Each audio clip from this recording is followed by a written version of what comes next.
Hi, I'm Case Lowe, co-host of the Open the Voice Gate podcast. The one question I'm constantly asked when it comes to Dragon Gate is, how do I get into the promotion? Well, stop asking and start listening to the Open the Voice Gate podcast, released every Wednesday on the Voices of Wrestling podcasting network. For exclusive news and show reviews, look no further than the leader in Dragon Gate coverage, Open the Voice Gate.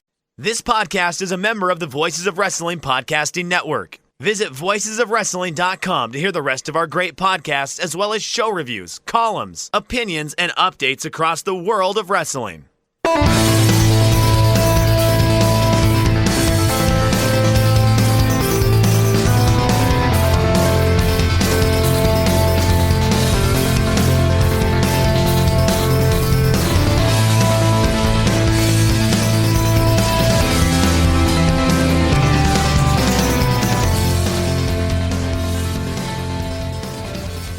Hello everyone, and welcome to a Music of the Mat remix on the Voices of Wrestling podcast network. I'm your host, Andrew Rich, joined once again by a returning guest. He is one of the head honchos at voicesofwrestling.com and co-host of the flagship podcast. It's Rich Kraetsch. Hello again, Rich. Hello. Happy to be back.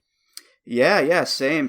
Last time you were on here was well over a year ago at this point, and since then, you've had a pretty big life-changing event, or a life-creating event, I should say, because you and your wife, Michelle, had a baby. So, yes, a little baby. A late on-air congrats to that.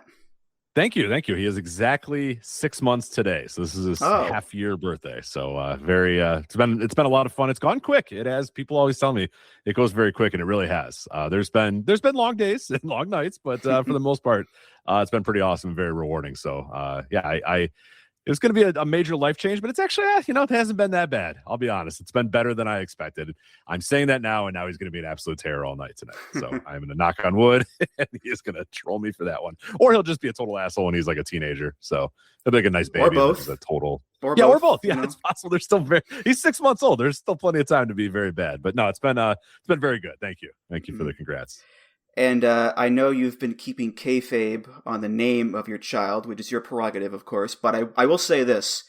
If you didn't name your son Andrew Rich Kraetsch, you missed one hell of a layup right there. That's actually not bad. Yeah. How do you know that's not his name, though? Well, that's true. I mean, that'd be the ultimate. It's not, but how do you know it's not? I mean, it could be. And also, you know what? He can come up with, whatever we named him it's all fluid. I mean, he could become, when he's, old enough to listen to Music of the Mat, and he goes back through those archives and he's like, God damn, this Andrew Rich fella, I'm telling you, this guy knows what he's doing. I like the cut of this one's jib. He might decide to change his name that way, and we'll see, whatever, because the combination of your name and my name smashed together, that could accomplish anything. It's too perfect, including spending his Saturday night recording a podcast. Yeah, and songs tangentially related to professional wrestling, but not really.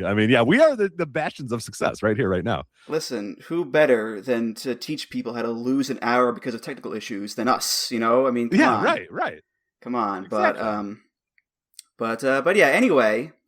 Today's episode is going to be a fun one, and it's connected to wrestlers wearing masks. Of course, masks are a big part of wrestling, especially lucha libre, where it's so intrinsic and sacred to the culture there. And, I do have some extra admiration for wrestlers who wear a mask, because it's hard enough to be, wrestling a full-blown match and taking bumps and getting in the right position in the ring and all that, and the sweating and so forth. But to do all of that while wearing a mask, especially like a full head mask that covers up the mouth and, maybe has like mesh over the eye holes or something, that just adds another layer of difficulty to everything. So, God bless him for doing that, Rich. Yeah, it sucks. Like, I don't know. Have you ever put a mask on? Like, I have a Ultimo Dragon mask, and I put it on one time, and I was like, this is awful. Like, this is terrible. Like, you can't see, you can't breathe. And then, I'm not even doing anything. I'm just sitting there wearing the mask, let alone trying to work, trying to move, trying to jump, trying to do, athletic things, sweating. It's a lot of admiration for that. I think everybody should put a mask on and really feel and really know it's like, oh wow, the eyes is a big part, like you mentioned, like especially the guys with like the mesh around the eyes. That's very hard to see. Like your peripheral vision's kind of shot, and then they're out there being great workers. So God bless them. But yeah, I have additional, among other reasons, I have admiration for lucha workers. Yeah, wearing the masks is a huge part too. Mm-hmm. Now, the name of this episode is called Under a Hood, which is an old school wrestling term. It just means wearing a mask. Oh, I'm working under a hood in the Carolinas or some such. Actually, the first time I remember seeing that term was in Mick Foley's book, Have a Nice Day, which is essential reading for any wrestling fan out there. I remember the part where Mick signed the WWF and Vince pitches what would become the Mankind gimmick. I actually dug out my copy of the book just to find the passage here. Quote, "We've got a gimmick for you, Mike, and it involves putting you under a hood," Vince said with a big smile, as I felt my heart sink to the bottom of my stomach. A hood was a mask, and outside of Mexico and Japan, a mask was a death knell for a career. Hell, a mask was something the underneath guys wore at center stage when they didn't want their friends and family to know that they were losing on TV. So yeah, Mick was very apprehensive to putting on a mask, and at the time, I could see why, because yeah, if you're wearing a mask in early to mid 90s WWF or WCW, unless your name is like Big Van Vader or whatever, it's pretty much guaranteed that you're not going to be a big star, because none of the big stars wore a mask. Hogan, Flair, Sting, Savage, Brett, Shawn, Taker. Mr. J.L., Jerry Lynn, and Aldo Montoya were not main eventing WrestleMania. Exactly what I was going to use. All right, that's the level you're kind of at that period of major American professional wrestling is Aldo Montoya, and you don't want to be Aldo Montoya ever. No, and the funny thing is, Mick would eventually become a pretty big star while wearing a mask, but he seems to be the exception that proves the rule, I think, Rich. Yeah, and I think it was a good. When they were designing the mask too, I think the way that it's similar to Vader's mask. It's like there was a couple ways that Mankind mask could have gone that would have maybe made him end up like the Aldo Montoyas or the Mr. JLs, but I think they did a really cool job. I know it was a little bit of the WWF team, and I think Mankind also, or Mick Foley himself also tried to help it out too, to make sure that the mask was not as intrusive, and it was like, okay, you could see that there's a human being under that mask, and if you knew enough, you knew that was Cactus Jack or whatever. So that was probably helpful that it had a little bit of a lot more air and didn't cover his whole face, because yeah, things could have went, especially with the character that he was trying to play and the way he was trying to play it. It all doesn't really work if then he's just completely under a mask. Like I think it'd be really. We probably wouldn't be talking about Mankind right now. You probably wouldn't be reading from Mick Foley's book about his wrestling career if it didn't go the way it did. So they were, it all worked out well. But yeah, they're early, because what was that, Mason the Mutilator? And it's just like, man, you could just see Mick Foley in those meetings with Vince, being like, Mike, you're going to be Manson the Mutilator. Just like, God damn it. This is terrible. I should have just went back to WCW, but that's not going to work either. God damn it. All right, whatever. Yeah, Mason the Mutilator I am, or whatever. So no, it all worked out well, but yeah, it could have gone a very different direction for sure. Yeah, definitely. I mean, even to this day, you look at the headliners in WWE or AEW, and none of them are wearing masks. It seems to be this barrier to get to that tippy top level, which, as Mick said, is the opposite in Lucha Libre. Where it's rare to find a top star who didn't wear a mask.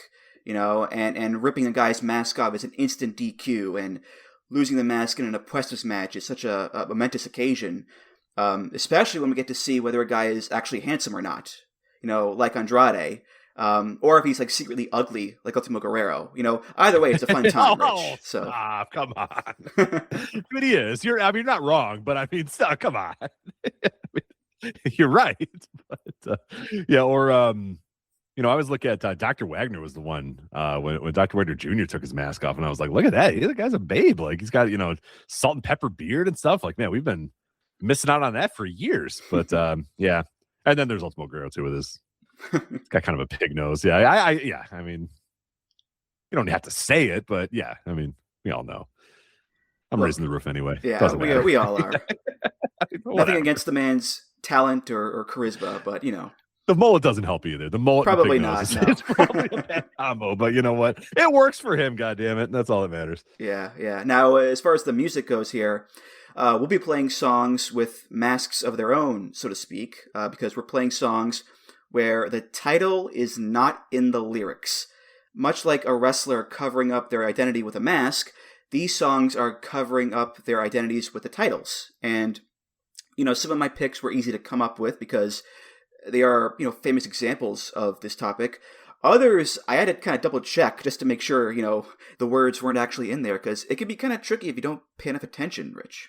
Definitely. Yeah. I had a list. I had like a long list when you pitched this idea. I had a long list of songs. I was like, oh yeah, no, that'll be a good one. That'll be a good one. That'll be a good one. And then I was going through and listening, and I was like, oh god damn, yeah, they do say this the song title at some point in there, and then it became a little tougher to find it, and then it was like I had to do like an hour-long session of okay, here's a bunch of songs that I think would work. Let me double check and make sure. Go to a lyrics website, listen to the song, make sure it's not hidden in there. And yeah, it's probably more. It's rarer than you might think, and I think I stumbled upon many more songs that had the name of the song in the lyrics than I expected, because I kind of thought, oh, this will be an easy topic, and ended up being a little more difficult than I thought. Mm-hmm. Well, let's get to the music here. We have 8 picks each and a play-out song at the end. Rich, you are the guest. You'll go first. What's your first pick? My first pick is going to be Jumper by Third Eye Blind. I wish you would step back from that ledge, my friend. You could cut ties with all the lies that you've been living in. And if you do not want to see me again, I would understand. I would understand.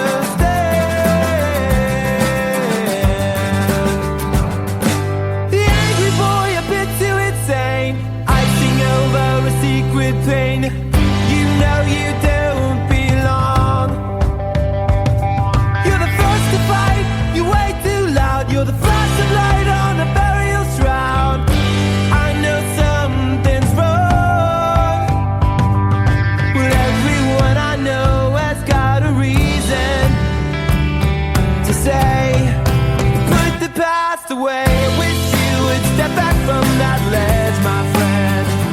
You could cut ties with all the lies that you've been living in. There you go, Jumper, Third Eye Blind. I was kind of surprised that this song didn't have Jumper in the title. This is one that I hadn't, I didn't expect this one to be on my list. And as I was kind of listening through songs and just kind of going through, Jumper came up as I was just kind of doing like a Spotify random of all my like songs or whatever. And I was like, Jumper. Does he ever say Jumper in Jumper? And I was like, wait, no, he doesn't. I mean, there's so much imagery of it, and you just in your mind, you know what the song is trying to convey. You know what the song is talking about. For anyone who's done any bit of reading about the song, the reason for the song and who it's named for or named after, and the theme of the song. And yeah, Jumper is not in it at all. So it is a very good choice of the song, and it's a song I really enjoy, and an album that I always tell people that Third Eye Blind album, which is called Third Eye Blind, is like the first 6 tracks. I mean, you can't, man, there's not many albums that have like the lineup, start even we'll let it. Losing a Whole Year, you don't like Who's Losing a Whole Year, that's fine. I think it's a pretty good song. But if you don't like that one, Narcolepsy, Semi-Charmed Life, Jumper, Graduate, and How's It Gonna Be as like your 5 songs right there in a row, back to back to back to back to back. I mean, that's a hell of a lineup there for Third Eye Blind. But I'm a big fan of the song, and I was really surprised that Jumper was not in the title. Mm-hmm. Or in the lyrics, I should say. Yeah, my knowledge of Third Eye Blind is pretty surface level. It is limited to just the hits, which, as you said, is pretty much the first album, basically. I don't dig too deep with them, but I have noticed that they're pretty good at making songs that musically are poppy and soaring and have this energy to them, but the actual lyrics are a lot darker. Like this song is about a guy considering suicide, and it's based on a true story of a guy who was bullied and jumped off a bridge and killed himself. But the music is not a funeral dirge. Like it's this acoustic guitar power pop song with a big soaring vocal in the chorus. Hope you understand.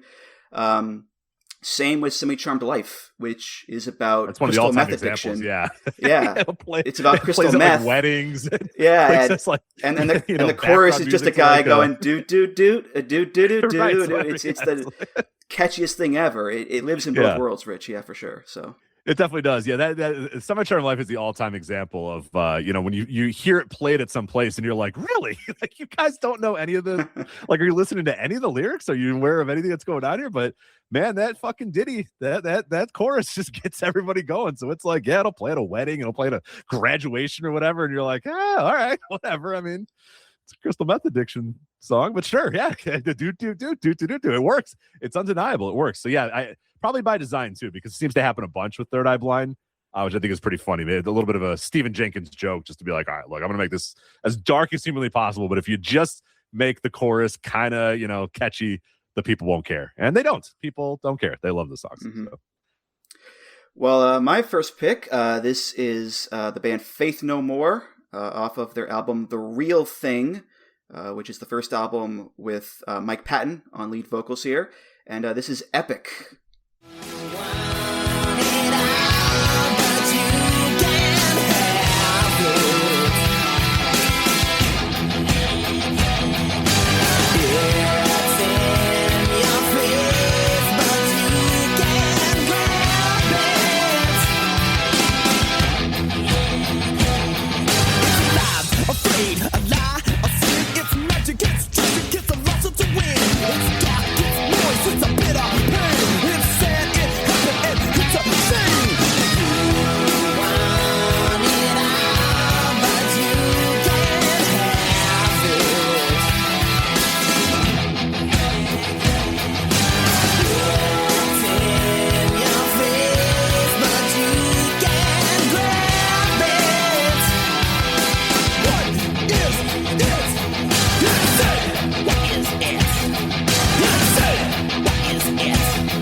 What is it? It's it.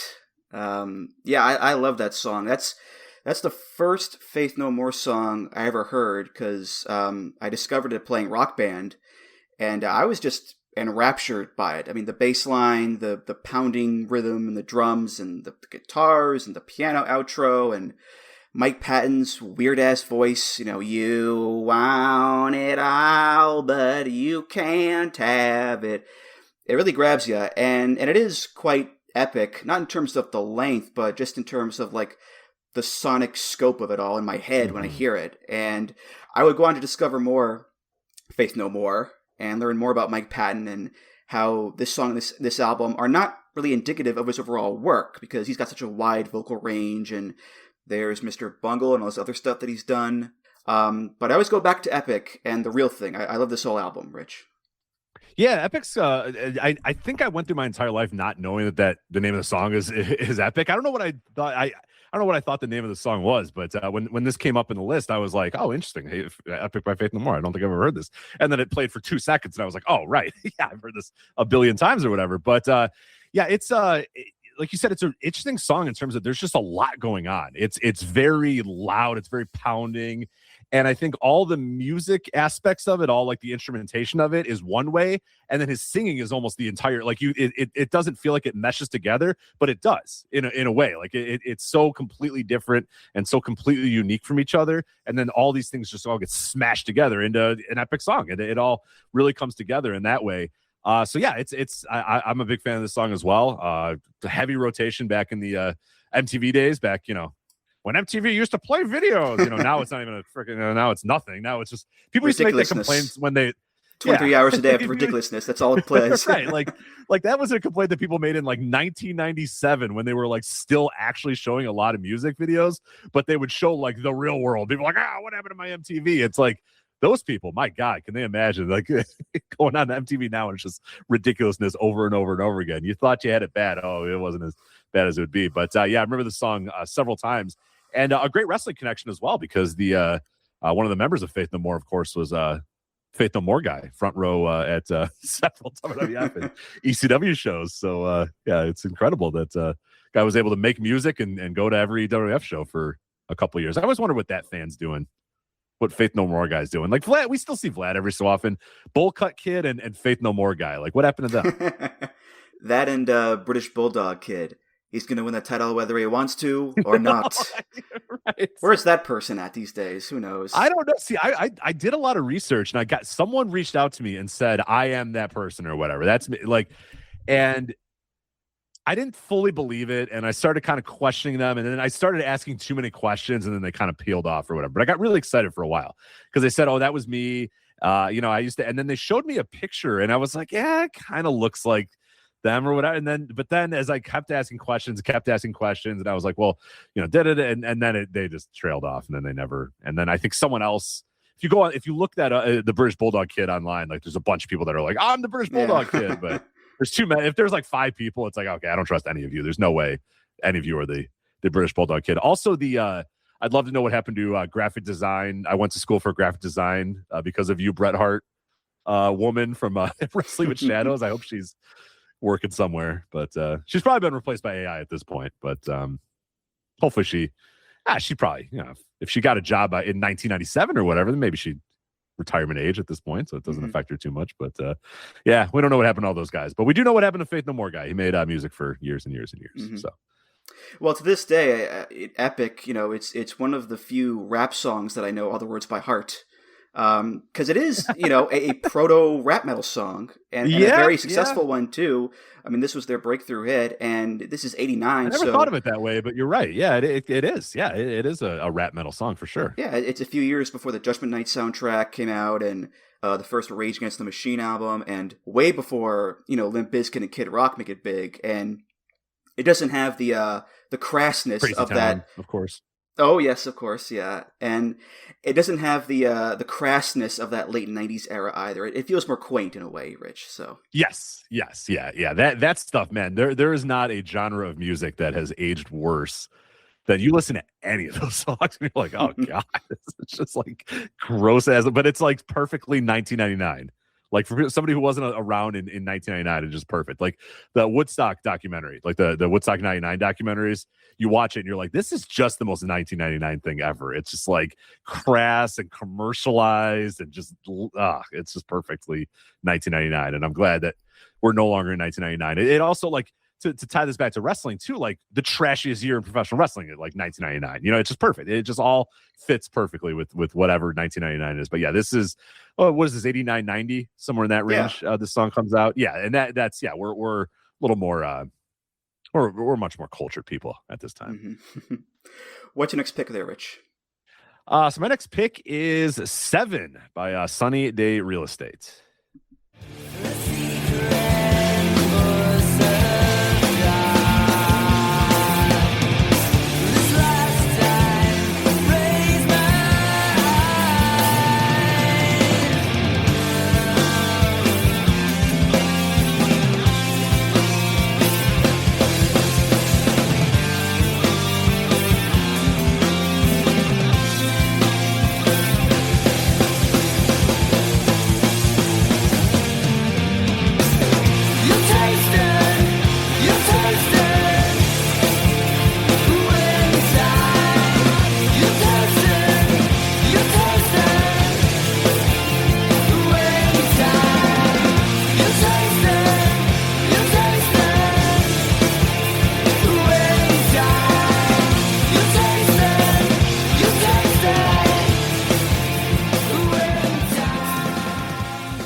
So you had rap metal, the like you mentioned there, Epic, Faith No More, one of the early like rap metal songs here with Sunny D Real Estate 7 and the whole album, basically the forerunner. A lot of people consider it the forerunner of like the Midwest emo genre and like the next generation of emo and yeah, it's I've always really loved this band and this song and this album and everything they've done. I hopefully have a chance to see them later this summer. They're doing a concert with Jimmy Eat World and I forget the other band.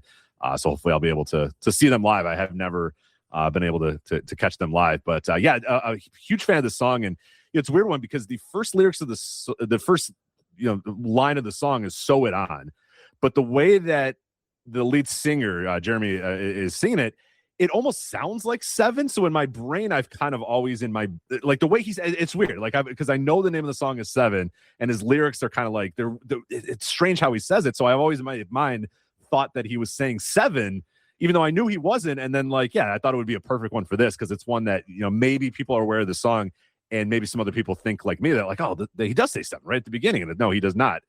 7 is never mentioned at all in this song. But a real revolutionary band, Sunny Day Real Estate, and one that I've come to really, really appreciate as the years have gone on too. Going back and listening to it too, you could see how far ahead of themselves, how far ahead of the genre they were. This is 1994 that they do this song. They're from Seattle too, and they just kind of completely like, you know, go away from the Seattle sound in 1994 and go more towards a sound that would become more popular in the late 90s, early 2000s.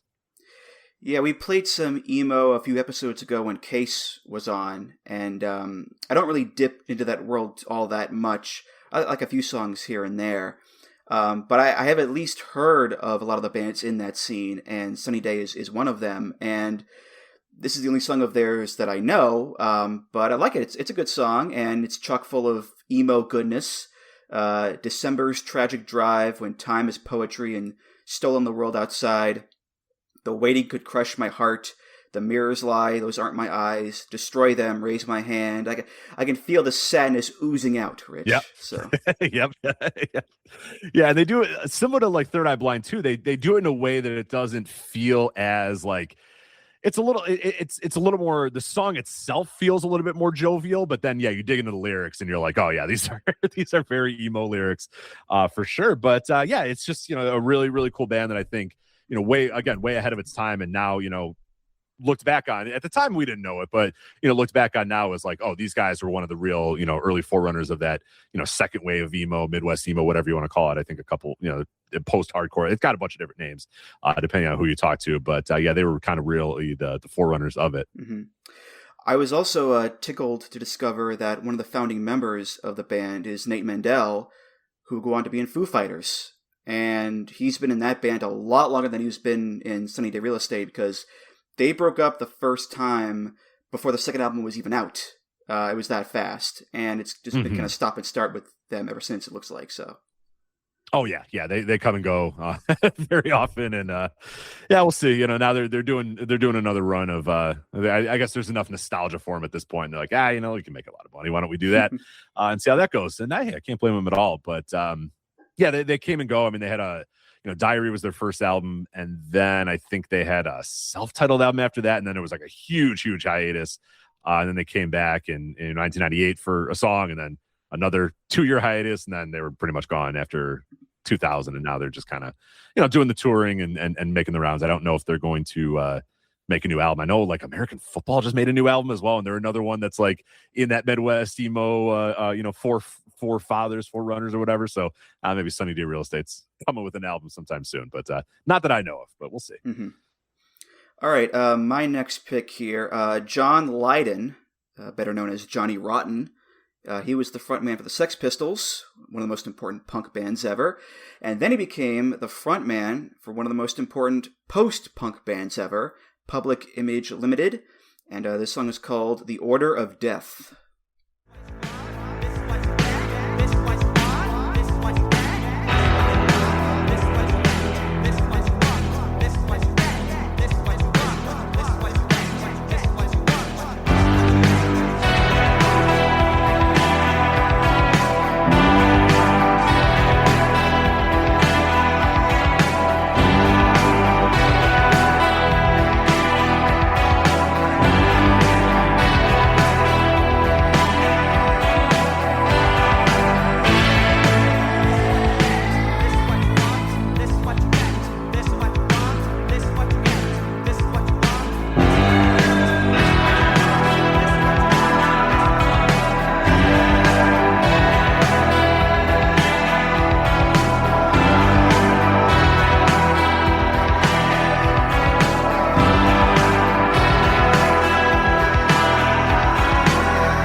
So this is one of the first songs that I thought of when coming up with my list of songs, for a pretty obvious reason, because "This is what you want, this is what you get" is the only line in there. It's just repeated over and over again.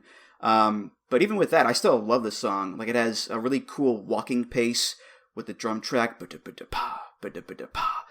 and the various, keyboards that are intersecting in there. Like, it sounds kind of menacing and mysterious, but you can also bop your head to it as well. And apparently the backstory here is that Public Image were supposed to do the music for this Italian movie called Cop Killer with Harvey Keitel, and John Lydon's also in it, but it didn't work out. So instead, they took the music for that and they remade it, and it became this album. And that movie was also called The Order of Death. And this is what you want, this is what you get is a line in the movie. So that's how this all ties together there, Rich. Yeah, it's a interesting song. You get a very weird feeling listening to it, like a good feeling. Like, it's very the first time, and I had never heard this until you pitched it for this episode. So I went and listened to it, and I really enjoyed it. Like, I'm like, oh wow, this is it. To me, it's weird. Like, on first listen, I was like, oh, is this like a 2000s like English, instrumental hip hop band? Because it sounds a lot like that. And we're gonna get to something a little bit later. We're gonna get to a group that I really loved a little bit later. And I've talked about my love of that British instrumental hip hop. And like, this is right out of what you would get out of them a lot, where it's like one isolated lyric just repeated over and over and over again with like a very loud drum beats or whatever. So it's not out of the realm of what you would get there. And then I completely had no idea. And then I was looking through and oh wow, this is okay. It's it. Yeah. And learning more about the song and learning more about the band. And I was just like, wow, this is really, in some ways, kind of ahead of its time, but in other ways, perfectly fit what it was going for. But it's an interesting one too, because of course it's called The Order of Death. And the only lyrics are, this is what you want, this is what you get. But yet the name of the album is This Is What You Want, This Is What You Get. So it's it comes at you from a number of different directions for sure. But it's a very cool song, very interesting song. I'm glad this was included here, because I have now found something that I'm going to listen to a lot more. So yeah, it's pretty cinematic. It would actually end up in all sorts of movies and TV shows over the years, like Miami Vice and Mr. Robot, which is where I first heard it. And I was recently in Marty Supreme, because that has like an 80s soundtrack. So yeah, no surprise that it works really well in a movie, because it just has that kind of sound to it. So yeah, for sure. Yeah, you could definitely see it as the backtrack of in a lot of movie scenes for sure. So I haven't. Have you watched Marty Supreme? I have not. I have. Yeah, I saw it. Recommendations. Is it good? Should I watch it? Yeah, it's good. It's okay. Very similar to previous Safdie stuff. It's very like tense and fast moving. So if you like Uncut Gems and Good Time, those movies, I recommend it. So yeah. Okay. Yeah, I'll probably watch it. It comes up on my recommendations all the time, and I'm like, I should watch that. But then I'm always like, watch this instead. But no, I should go. I should watch it. So there you go. You have convinced me. After the show, I'll listen to the recommendations and finally go watch it. Okay. So. Well, what's your next song there, Rich? All right. So my next song is The Sixth Sense by Common. A king with words, can't knock the hustle, but I've seen street dreams deferred. Dark spots in my mind where the scene occurred. Some say I'm too deep, I'm in too deep to sleep. Through me, Muhammad will forever speak Greek. Brothers with handshakes on ghetto landscapes, where a man is determined by how much a man makes. Pop cognacs and spit old raps with young cats with cigarettes in their ear. Nigga rich stay appear under the FUBU is a guru, that's untapped. Wanna be in the rap race but ain't ran one lap. Ran so far from the streets that you can't come back. You tripping with nowhere to unpack, forgot that. Rap, real, something you feel. And you know, yes you know. This is rap for real, something you feel. And you know, yes you know. This is rap for real, something you feel. Hey, This is rap for real. and you know, yes you know. This is rap for the black people. In front of 2-inch glass and A-Rabs, I order fries, inspiration. All right, so yeah, that was Sixth Sense by Common off of his album Like Water for Chocolate, which pretty important album in my life, because I was somebody who grew up in the 90s. I was born in 1987 and really started enjoying music and really listening to music, probably about 93, 94, 95, somewhere in that range. Really music on my own, not just like what my dad listened to when we were driving in the car with him, which was, God, what did he listened to, like Three Dog Night and Boss Skaggs and stuff like that. My music, big fan basically, of that stuff, you're saying, so. yeah, right. So I was like, yeah, this stuff's all right. But yeah, I started to kind of explore my own music, 93, 94, 95. And hip hop was something I always really jived with. And at that point, I really started to like De La Soul, which we're going to circle back to here a little bit later, Tribe Called Quest, like that sort of stuff was really what worked for me. And as time went on, which is weird for like, I'm like 8 years old and I'm a white kid from suburban Chicago, but hey, it worked for me. That's all right. That's all that matters. But then like as 95, 96 came, you got a little bit heavier into the Biggie and Pac, who I ended up enjoying, but it was a little more, a little more rugged, a little more harsh, a lot more, just more of the quote unquote gangster rap. And I was like, I don't know about that. I didn't love it as much as a kid, but yeah, it grew on me as time went on. And then what happened after that was, of course, Biggie and Pac both get killed. And then you get this wave of, and hey, I was just, because I didn't like this stuff in the time, and now I am very justified. The Puff Daddy, Mace, like, it got all like goofy and silly. And I was like, this Puff Daddy guy, I don't know, I'm not a big fan of him. And I was right. Apologize to 10-year-old me. I knew it. Maybe I didn't know it, but I knew something. I didn't trust the guy at all. But it became very like, it all became like, here's how much money we have. Here's what we're doing. Oh, look how, all this. And it just like, I just did not vibe with that era at all. And it just didn't quite work for me. And then this album comes out in 2000, and it kind of gives way to this next wave of, to me, like kind of not necessarily underground hip hop, because these guys were all on major labels or whatever, but the hip hop that I kind of grew up with a little bit more. Your Tribe Called Quest, your De La Souls, that sort of type. You got that here with Common and Mos Def and Talib Kweli and all these guys coming out, and this one was a big song for me because it was like it was on a major label, and it was commercially successful, and they played the music videos, and I was like, oh, okay, cool. Like rap is not dead. There is a genre of rap that I can still really enjoy, and just deeper lyrics, real fun instrumentation, really good sampling, like just all this stuff that kind of goes into what I love about hip hop.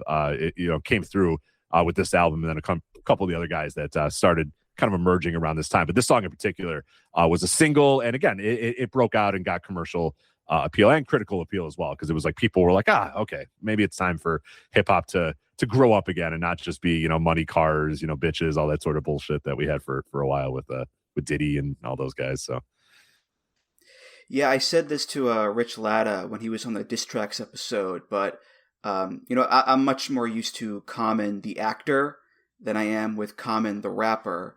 Like there's this whole other world of his that I just haven't been to, but yeah, this song was fine. I was mostly amused by the ending skit, because the whole conscious hip hop, trying to be socially aware and promote good values and be a better person for the community, that's a very nice message. And Common is saying things like, more than money saved, I want to save children, and I just want to innovate and stimulate minds, travel the world and penetrate the times, escape through rhythms in search of peace and wisdom. This is rap for real, something you feel. But the ending skit is this woman thanking Common for portraying women in a better light in his songs, and then it's revealed that Common is a pimp, and one of his hoes comes up to him, and he's like, bitch, get back out there, make me some money, make that paper for me. So much like the movie that shares the name of the song, that's a real M. Night Shyamalan twist, Rich. Indeed. I like the connection there. Yeah, definitely. I'm sure he's trying to make fun of that vibe and like but I get it. Yeah, it is a crazy juxtaposition for a song where and an album that so much is all this conscious hip hop, and then he's like, get out there, bitch, give me do some work. So I like the connection to the M. Night Shyamalan twist at the end. So the good old days. Remember when M. Night? That's when the only thing you had to worry about was how bad M. Night Shyamalan's twist at the end of his movies was going to be. Simpler times. Simpler times. Simpler times indeed. You're like, oh, come on. That was the best part of going to one of those movies. You'd be like, oh, fuck off. Get out of here, you asshole. Yeah. Like you did it one time and it rocked, and then you just decided this is my new thing, and it's like, oh, come on, man. Yeah, after Signs, it kind of tapers off, unfortunately, in a big way. But what was the one with the Puritans or whatever? Oh, The Village. Like they hopped over the fence, and you're like, oh, fuck off, dude. Like, I'm done with this. Or the Mist, right? Or is it called Mist or something like that? Where it's like, oh, the trees are killing everybody. No, like, that's The Happening. Stupid. Oh, The Happening. That's right. The Mist is an awesome movie with right. Oh, sorry. Frank I apologize Darabont for made the that Mist. one. Right. So yeah. That's right. Yeah, The Happening, where you're like, it's the trees, and you're like, okay. And you can tell, you know it's the trees pretty early on, and you're like, all right, do the thing, do your thing. Oh, it's the trees. Okay, all right. Trees are killing people. Got it. Yeah. Sorry, I didn't know we'd be dissing M. Night Shyamalan on the show, so I apologize. That's why he had to make movies under a pseudonym, because he didn't want people to be dissing him anymore. So there you go. We turned this into a diss track show as well. So, Well, for my next pick, I'd like to play this clip. So come on down to Unpainted, Arizona, where you can get the finest selection in fixtures and appointments for your bathroom, bedroom, boudoir. And if you can find lower prices anywhere, my name ain't Nathan, Arizona. Yeah, that's from the Coen Brothers movie Raising Arizona. It's a commercial for Unpainted Arizona, which sells unpainted furniture. And that's also the name of my next pick here. This is the Blue Tones with Unpainted Arizona. Everything that you taught me was all I've ever known. We did this right, side by side, but guess what? I got off alone. And that's the way it goes, I suppose. And that's the way it goes. But then again, who really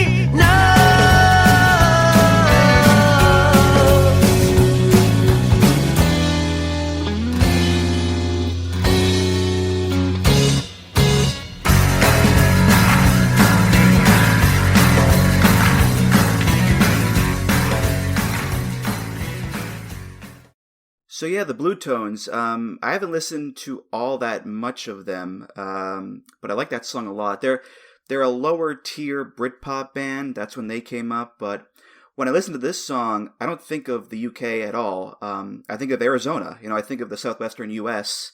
It just has that feel to it, and that's namely with the guitar tones. Those have a very Desert Roadhouse bar kind of sound to them. And the name of the album is Return to the Last Chance Saloon. And the lyrics kind of back that up too. One more day in the valley, then I'm free to roam. One more night of insect bites and beating myself to a foam. So yeah, I basically just picked it because I think it's a cool song. And I like the visuals that it conjures up in my mind when I listen to it, Rich. No, it works. Yeah, it's definitely, you would not expect that it's a Britpop group. When you hear it, because they nail that vibe. They nailed the Southwest American vibe a lot. And yeah, it's a song that I have not heard before until the show right here. And I want to listen to more of these guys because I like the vibe of this song a lot. So definitely added to my list of liked songs. And I'm glad we had it on here. And yeah, it does not. Fits exactly what we're talking about. And I'm actually on my way to Arizona here in the next couple of days. So I'm it was especially hit me at this time as I'm literally packing bags to go to Arizona. So good timing there, I guess. Yeah. And well, speaking of timing, somehow this keeps happening with this show. The Blue Tones just put out their latest album on May 1st. And it was their first album in 16 years. So funny how that works out, I guess. I don't know. But they knew. They must have known. When did we decide we were doing this show? About that time. Okay, so they must have said that we're going to get a plug on the Voice Wrestling Podcast Network. Get it out there. Get it out, Big numbers. We've been working on it for 16 years nonstop. It's time to get it out, though. We got to get our plug. So yeah. But all right, Rich, what you got next? My next song is Sirens by Little Brother. Folk live below the poverty line, and they wonder why the fuck we attracted to crime. Got niggas shooting niggas at the drop of a dime. Babies in the street dying way before they time. Many single parent mothers packing welfare lines, and niggas being donors. The apocalypse is on us. Niggas take owners. That's all I ever asked and got pegged as a hater. Now they trying to take niggas out with the fader. Started with 3 down to 2, 6 later. Back independent cause the kids I wouldn't cater. Go against the system, you in bed with Al Qaeda. Dog, they not playing. Look here, they going to war with more than rap. This our motherfucking lives, now it's time to fight back. It's like they're coming closer for you. They're gonna get you while you sleep. Watch out, don't sleep, beware.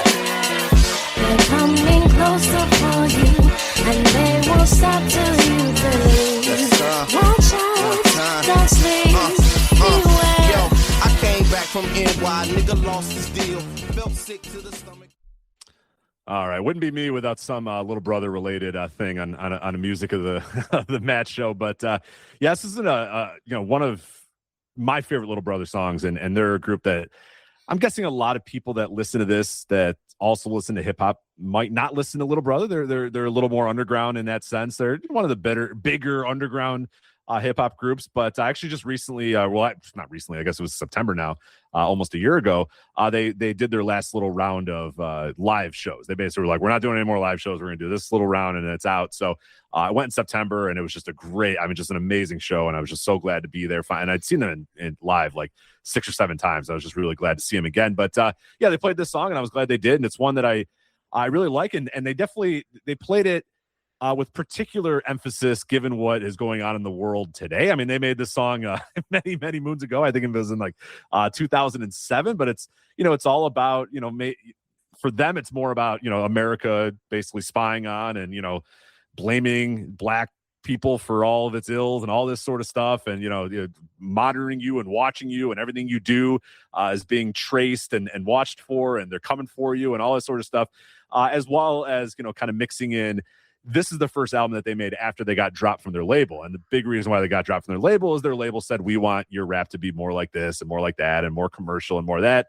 And they were just like, fuck that. We're good. We're just going to bounce then. We don't really care. So this is their first album after, basically telling their label to go shove it up their asses. And I always respected that of these guys. But they played the song in, late 2025 and early 2026. Definitely has a little bit more meaning as we're seeing that it's not just black people they're going to spy and watch and take in the middle of the night if they need to. So fucking watch out, man. Who knows what's going on out there? It's crazy, this world. But no, it's I've always really appreciated the song, and I think the lyrics themselves really, really stand out if you dive into them. And just there's some words I cannot say, Andrew, but you can read them and get a lot of. They use a particular naughty word that we can't use, but many times. But the definitely the symbolism and the point of it is it comes across quite well if you read the lyrics.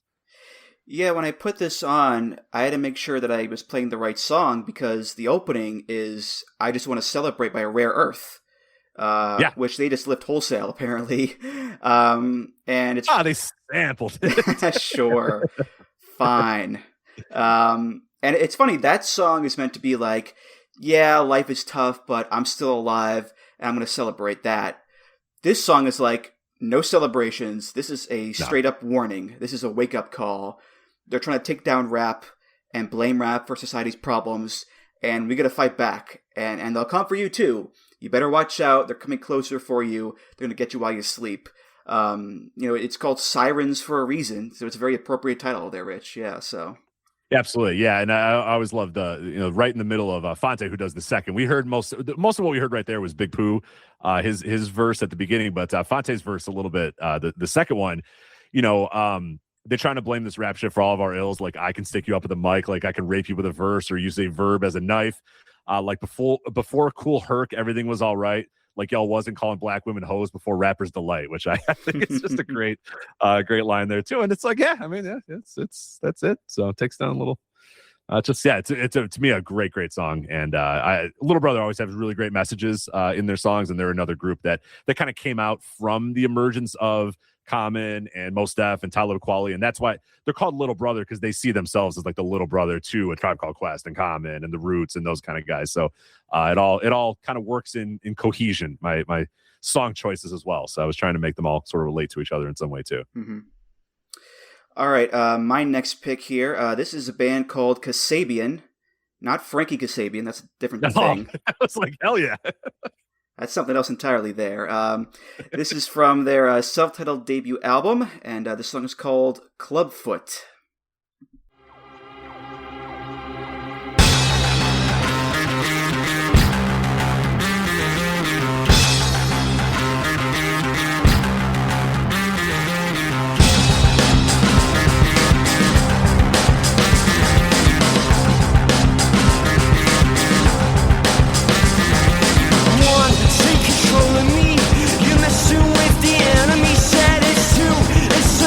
Trick, messing with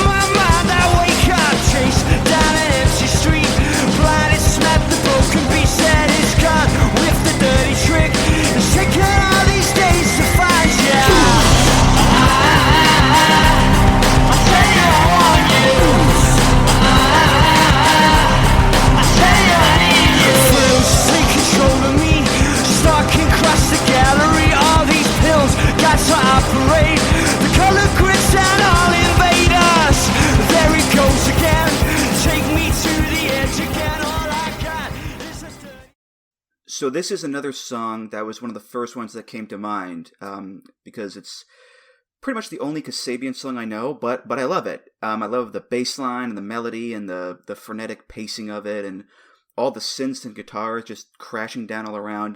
It's a real blood pumper of a song. The thing is, if you had asked me the first time I heard it, hey, what's the name of the song? Clubfoot would have been like the last guess I would have made. Right, never. To me, it's just a song that goes and yeah, that's how I've always thought of this song. And that's the risk, I suppose, of not putting the title in the lyrics, especially in like a pre-Shazam world where you can't just press a button on your phone and it'll give you all the info. Like you better have a pretty memorable hook or melody as a trade-off, and this one does, Rich. So. Yeah, I never thought of that. Of like trying to discuss, like if you heard the song in like a movie or a commercial or on the radio or whatever, and you're like, what the hell was the name of that song or whatever? Like, how the hell would you have figured it out in 2005? Like, how are you gonna Google that? You're not gonna find it that way. But that's a song. Yeah, I'd imagine that everybody listening to this has heard this song 1,000 times. Like, you don't know where exactly, but you've heard it 1,000 times. You've heard it on the radio. You've heard it. I know I've heard it in video games before. It feels like the intro or like the menu screen to every racing game ever. Like, right? Like, just imagine any like Gran Turismo game. Like, it had to be. I'm sure it was. I know it was. I've heard this song 1 billion times in my life. Never in a million years would have thought it was called Clubfoot. And this is another one where as I'm reading through, it's like Clubfoot by Kasabian. What is this going to be? And then I was like, oh, right, this song. I've heard this song 1 billion times. But yeah, it's really cool. I'm glad. I hadn't thought of this song in a very long time. I hadn't heard it probably in a number of years. And I'm glad you kind of brought it back to me, because it's like, oh, yeah, this is a really, really cool song, and just a chaotic energy and a really fun energy about it as well. But yeah, perfect example for this. What we're doing here, because nobody in a million years would ever guess Clubfoot is the name of the song. It doesn't even like, well, I don't even know. Have they even ever said why the fuck it's called Clubfoot? I don't know. I always wonder, like, what's this song even about? Because again, all I focus on is the melody or whatever. And there's been different answers from the band members. Like, one guy said it was about love and life. Another said it's about revenge. And he also said it's about like loving a woman so much you want to kill it. Which is a little awkward because Tom Meehan, the now former lead singer of the band, eventually pleaded guilty to assaulting his fiancée in a drunken bender. So that's a bit awkward, but I still enjoy the song, I suppose. Well, maybe that's what it was about, indeed. I don't know. Yeah. Oh, okay. Yeah, but moving on now. Transitioning out of that. Yeah, what's your next pick there, Rich? My next song is "Show Me" by Mint Royale. The incision of the soul cut a smile across your face for life. Sometimes the body needs to feel stress to appreciate the joy. Here comes my boys, 1, 3, and 2. My name's Plug 1, Hattie's third son, here to do the move the heart, sort out the light low, the not decide to see fame. Daylight, open eyes to know how. Soul cut a smile across your face for life. Will keep your arms raised. Listen to this rap alone, and I'm chock full of soul.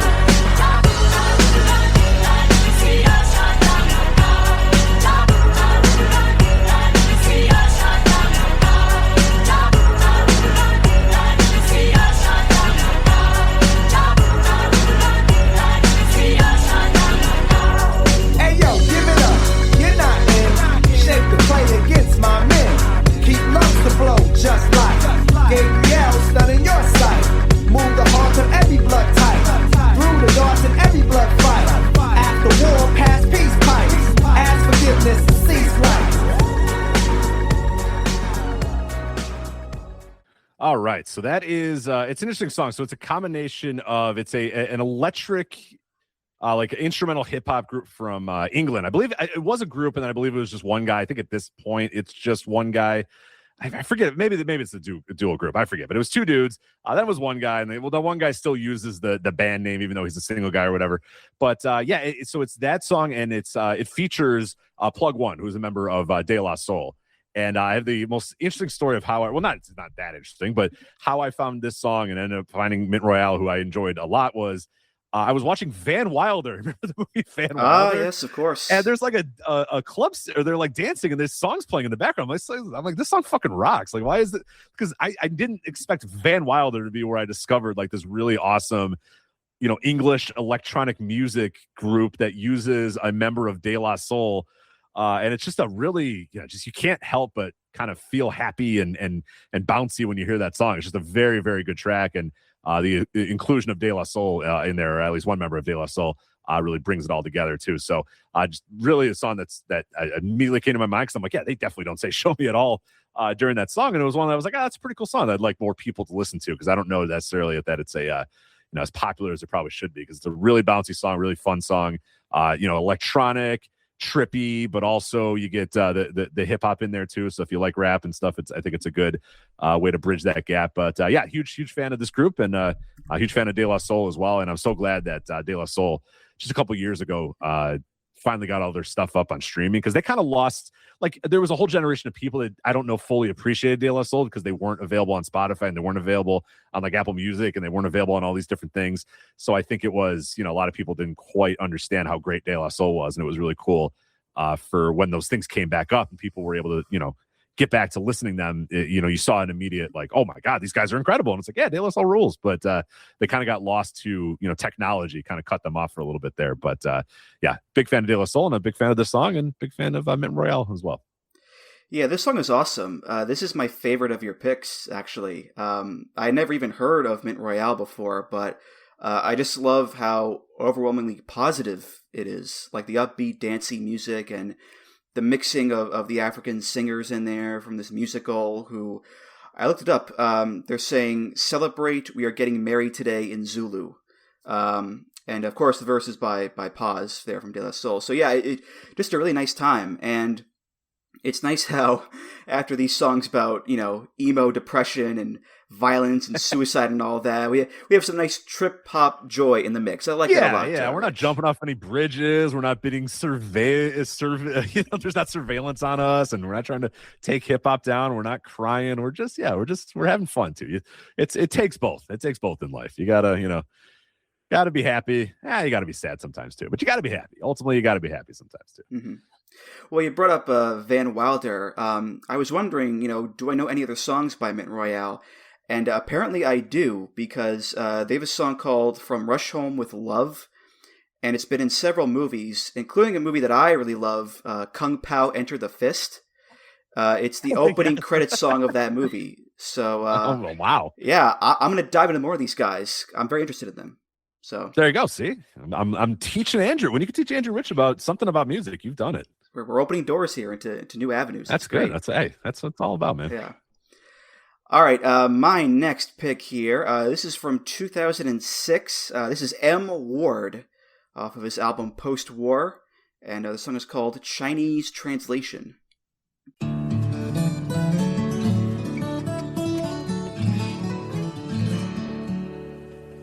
I sailed a wild, wild sea, climbed up a tall, tall mountain. I met an old man beneath the weeping willow tree. He said, "Now if you got some questions, go and lay them at my feet. But my time here is brief, so you'll have to pick just 3. And I said, "What do you do with the pieces of a broken heart? And how can a man like me remain in the light? And if life is really as short as they say, then why is the night so long?" And then the sun went down and he sang for me this song. See, I once was a young fool like you. So I thought I'd keep the pleasant music going there with this really nice, sort of melancholic folk song about a guy traveling far and wide to ask a wise old man some philosophical questions. And the old man tells a story about when he was a young man who traveled far and wide to ask an old man the same thing. One of those cyclical stories where it's more about the journey and the mystery, perhaps, than actually finding an answer. And I wondered, why is it called Chinese Translation? And my guess is that it's meant to be like some sort of ancient folk tale, like some Buddhist or Taoist parable from ancient China. And if you watch the video for this song, it's animated just like that with Chinese subtitles and everything. So there you go. But I just find it to be a real pleasant listen, Rich. So Yeah, it's a fun listen. Yeah, folk isn't usually my like this like indie folk or whatever you want to call this genre. It isn't always my favorite, but this song's pretty good and pretty decent. And I recognized the name, and my wife's a big fan of She and Him, and I didn't realize at first. I was like, oh yeah, that's the other half of She and Him, and obviously the less famous half of the duo, but a famous half nonetheless. So. Yeah, him and Zoe Deschanel is She and Him, for those that don't know. But I first heard this song in the end credits for Patton Oswalt's Netflix special Annihilation, and that was the first special that he did after his wife Michelle McNamara died, which he talks about in the special. And yes, a lot. The credits are him on the roof of the venue, kind of looking out at the sunset. And you hear M. Ward going, "What do you do with the pieces of a broken heart?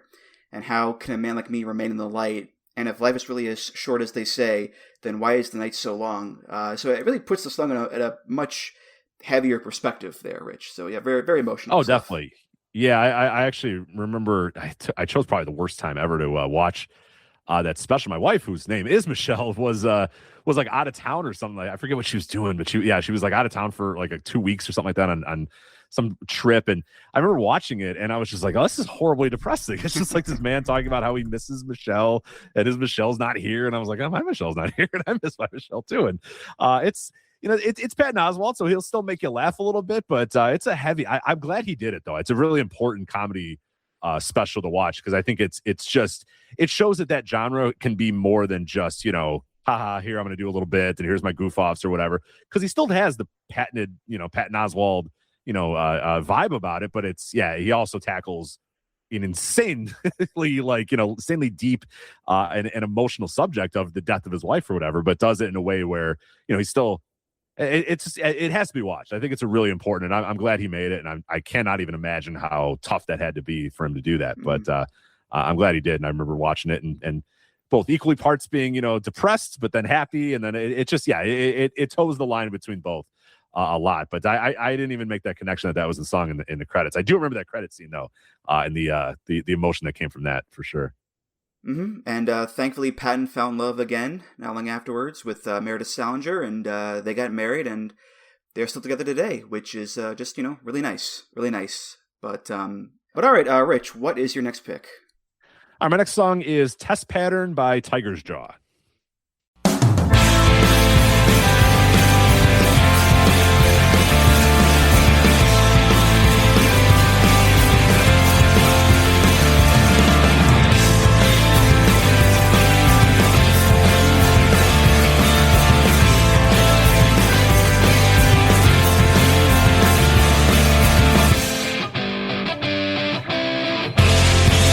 Tried so hard to be the one that you would think about on your train ride back home.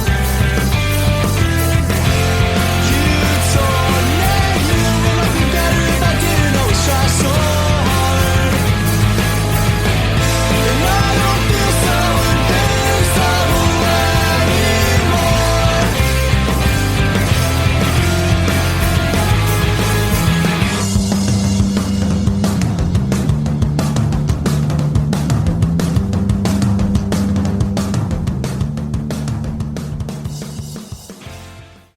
All right, so there you go. Another Midwest emo. Now we talk about we talked about Sunny Day Real Estate being that first wave of Midwest emo, and Tiger's Jaw comes in many years afterwards as kind of the next, a part of that next wave of Midwest emo. And this was one that one of my favorite songs for them, and another group that, like I mentioned, Little Brother a little bit earlier. I went to a bunch of their, been to 5, 6 of their concerts or whatever. Tiger's Jaw I've seen live probably 6 or 7 times now. Hopefully again here in June. But always been a big fan of the group, and funny, it kind of has a connection to professional wrestling as well. Is, I was a big fan of the group, and one day I got like an email or a DM, I forget. It was probably maybe a Twitter DM at that point, from one of the members of Tiger's Jaw at that time, Adam, who was one of the lead singers. It's not the one we heard from there. He didn't sing on this particular song, and he was a big fan of Voices Wrestling, and a big fan of the flagship, and a big fan of everything we were doing on the website. And I was like, oh hell yeah, like I love this guy's group, and I love. It's really cool that he likes what I'm doing too. So he ended up leaving the band and starting his own thing. And you you probably hear him every single Wednesday, and you certainly are hearing him over the last couple of weeks because Adam would leave Tiger's Jaw and start his own thing called Wiccaface Springs Eternal, who does the song of Darby Allin, current AEW World Champion. So he's probably making some nice money with this man being a world champion and being on TV every week and getting an entrance, getting a long entrance, getting an exit. I heard him tonight on the Fairway to Hell show. I just heard him a few hours ago. Cha-ching. Cha-ching, let's go. I've always been a big fan of this group, and obviously a big fan of what Adam has done afterwards as Wiccaface Springs Eternal. But it's just a real cool song. Kind of gives the vibe of Tiger's Jaw. If you've never heard them before, it's just it's chaotic at times, but it has that Midwest emo lyrics, and then you get Brianna, who's a part of the band too, heavy into piano too. So you often get like what you would get in like a normal emo song, but then you also get this like melodic like piano in the background too that always kind of works and has a nice little song, nice little sound. So there you go. Mm-hmm. Yeah, I read that this song is named after a venue in Scranton, Pennsylvania that closed down, and Tiger's Jaw used to play there. So the line, "I tried so hard to be the one that you would think about on your train ride back home," that makes me think of like an indie band being like second on a 5-band bill or whatever, and just playing their butts off so the people that, who were there would remember them, which is not unlike wrestling. Wrestling is all about making a lasting impression on an audience so you can raise your stock and get more bookings. If you have the best match of the night on a show, that's going to do wonders for you. And then you have the line, "You told me you would like me better if I didn't always try so hard, and I don't feel so invincible anymore." That's like the old vet being like, you got to slow down, kid, grab a hold, tell a story. Right. So it all ties into wrestling, I guess, Rich. Yeah, and given how much Adam loves wrestling, there's probably a lot of wrestling influences. I don't know if he wrote this song or if Ben, who remained with the group, wrote the song, but it's probably. There are if you listen to Tiger's Jaw, especially when Adam was there, and then if you listen to Wiccaface Springs Eternal, there is hundreds of wrestling references, sprinkled about, very deep ones too. I think there's one song where he references the Heat Up promotion. So wow, it gets very, very deep, and you should have Adam on this show. I'm sure he'd love to do it. So I'll have to try to make that connection at some point because I think he would adore it. I'm pretty sure he listens to you, so I'm pretty sure he's going to listen to this right now. But a lot of really good stuff, and he's got a song on Wiccaface, the Wiccaface portion of his career called "Moving Without Movement." It's really good. It's a really, really fun, awesome song. And he uses the lyric, he loses the words a lot, so I couldn't use it for this. But I never knew. And Case Lowe, who you just had, he interviewed Adam not that long ago for Q101, the radio station he works for, and he asked about the song. Case like, "I love this song. This song's incredible. Like, what's the influence of it or whatever?" And Adam's like, "Oh, you don't know?" And he goes, "Yeah, well, Rich on one of his Instant Reaction Lives talked about when Matt Hardy was in AEW, he walked to the ring, but he levitated. So he was like moving without movement. So that was like the name of the song. And I just decided to make the song off that." He's like, "You didn't know that?" And I was like, "Adam, I didn't know that." I texted him later. I was like, "You never told me that." He's like, "Oh, I thought I told you. That's what the name of the song was for." And I'm like, "The song rules." And like, I can't believe that I was some insane Matt Hardy rant on like Double or Nothing 2020 or something was like the inspiration for this really great song. So there you go. Your sphere of influence is quite vast, Rich. Wrestling, podcasts, music, it's bigger than we might even realize. So all I had to do was get mad about Matt Hardy. Do you remember that when he was like levitating all the time and like, what are we doing here with this COVID era Matt Hardy shit in AEW? Hated it. I try to block a lot of that stuff out, to be honest with you, but it stinks. But anyway, let's go back to the 80s with my next pick here. This is Talking Heads, off of their album Speaking in Tongues, and this is Swamp. And when they split those atoms, it's hotter than the sun. Blood is a special substance, and they're gonna pray for that man. So wake up, young lovers. Our whole thing is over. Watch out, touch monkey. All that blood gonna swallow you whole. Let's go.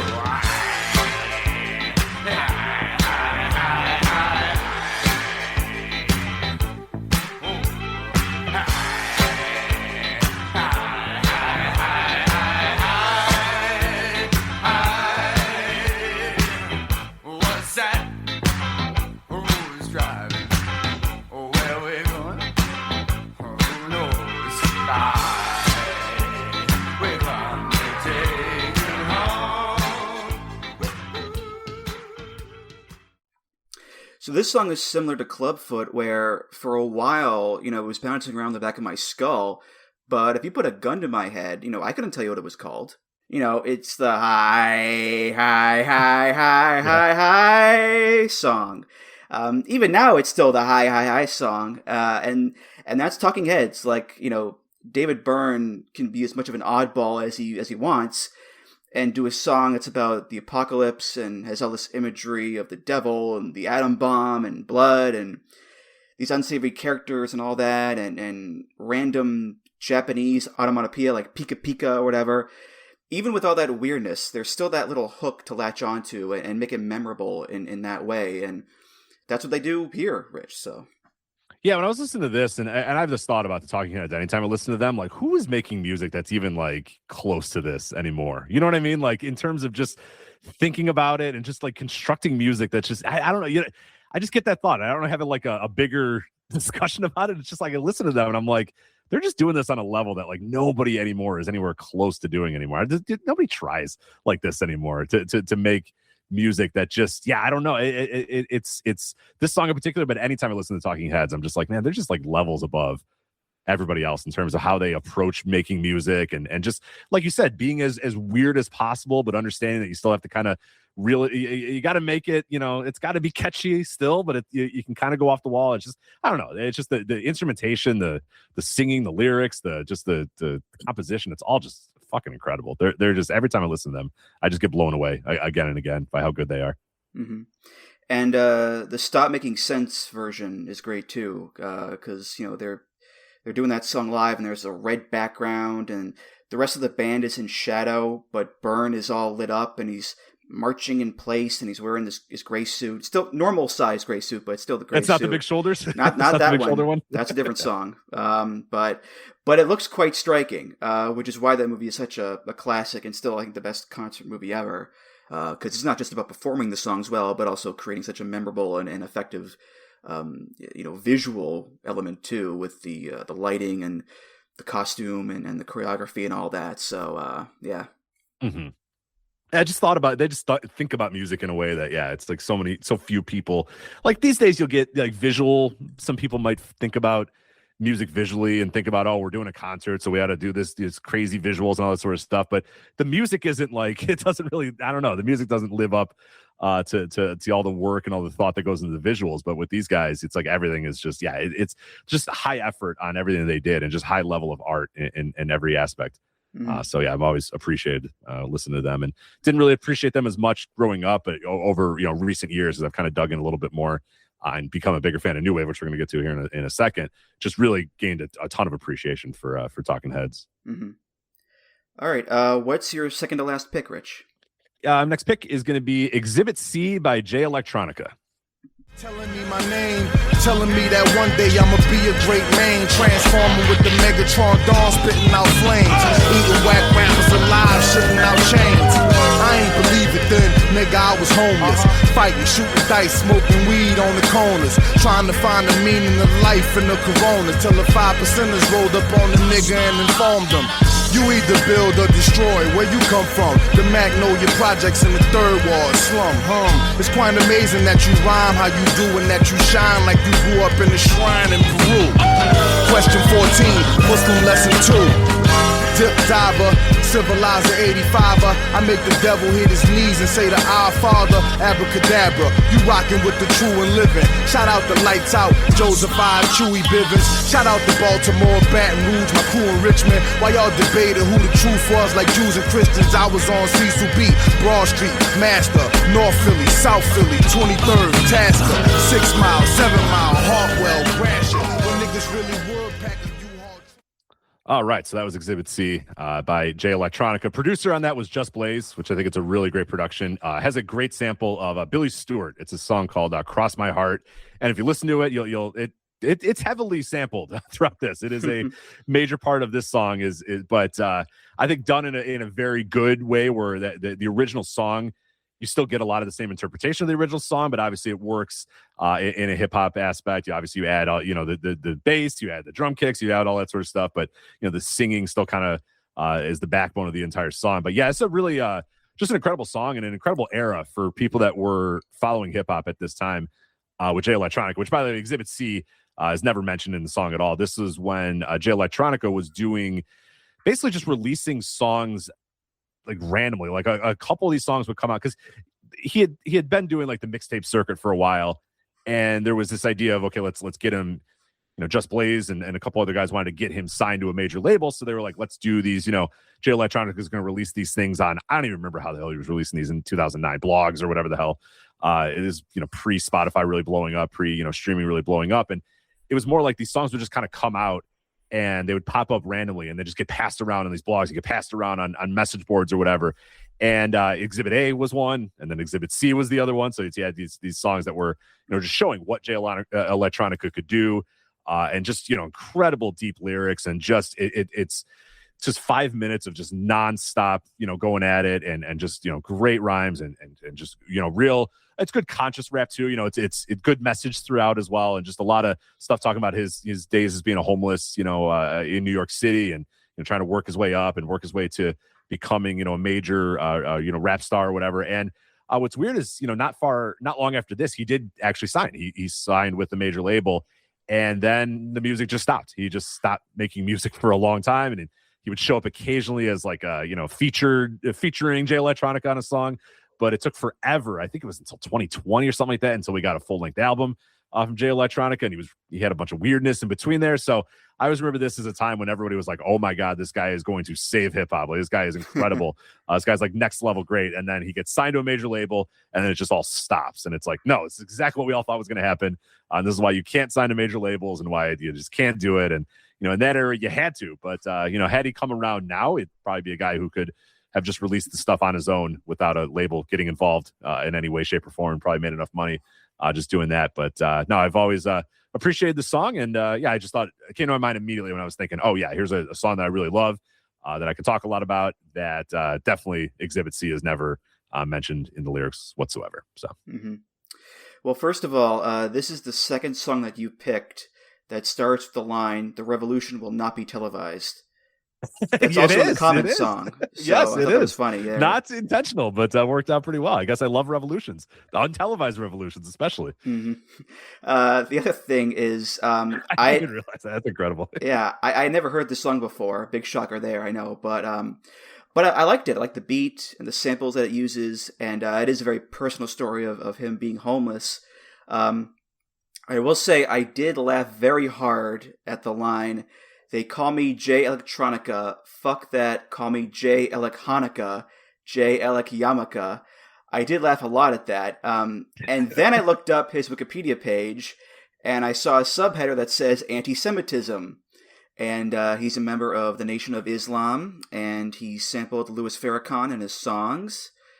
And he said some questionable things about Jews in his rapping. So, I just gotta... Sorry, I didn't do that on purpose. I assure you that. But I know that he's also been like, given some decent backpats to Kanye during his recent spats or whatever, and some Rothschild stuff involved in his lyrics as well. So it's not all great. Look, it's not all great. But no, I have not on purpose. I assure you, not on purpose. But no, I still, you can still enjoy the music sometimes, right? Yeah. That's unfortunately not uncommon in the hip hop game. Not uncommon, unfortunately, in the hip hop game. So you gotta know where they're coming from. But yeah. Well, it is what it is, unfortunately. But not the first guy, not the last guy, right, Andrew? Nope. It is what it is. But it'll happen again, I'm sure. But all right, my second to last pick here. This is my turn to delve into the trip hop world. This is Massive Attack from their debut album Blue Lines, and this is Unfinished Sympathy.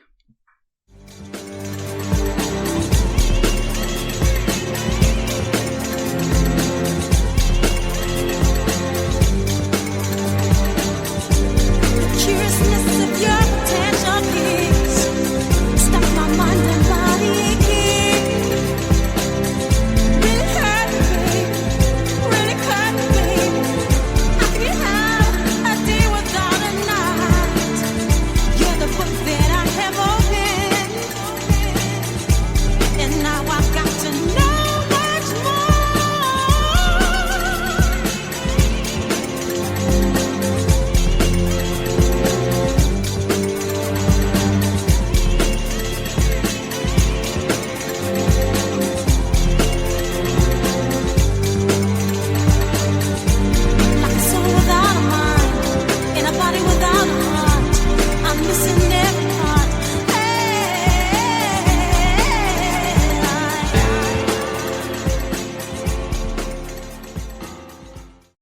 Yeah, I mean, what else can you say about that song? I mean, it's on all these lists of like the best songs of all time, and it's hard to argue. I mean, it's an amazing song. I mean, the combination of the hip hop beats and the record scratching and the sampling, the orchestra, and Shar Nelson's vocals. It's a real high watermark for trip hop in its early days. It's 91 here, and really early. Yeah, that is probably the most shocking thing to me. That's in 1991, because it sounds like the stuff that would be coming out like 1997, 1998, 1999, like in that era when the English trip hop really started to explode, and with Fatboy Slim or whatever really started gain mainstream appeal. But no, this was from 1991. It's crazy. Mm-hmm. And as someone who only knew Massive Attack from the song Teardrop, because it was the theme song to House.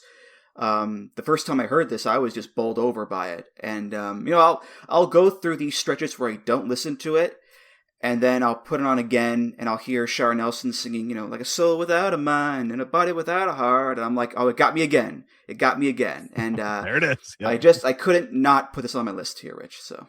No, it's a great, yeah, and obviously Unfinished Sympathy is not mentioned at all in the lyrics, so it's perfect for this one. No, it's Massive Attack rules. Yeah, they're great, and I think at this time, technically, the song they're massive. They're just named Massive, right? They hadn't figured out what they were going to call themselves quite yet. That's how early it was in their run as well. But obviously, what ended up becoming Massive Attack, and just again, I think I come back to just how early.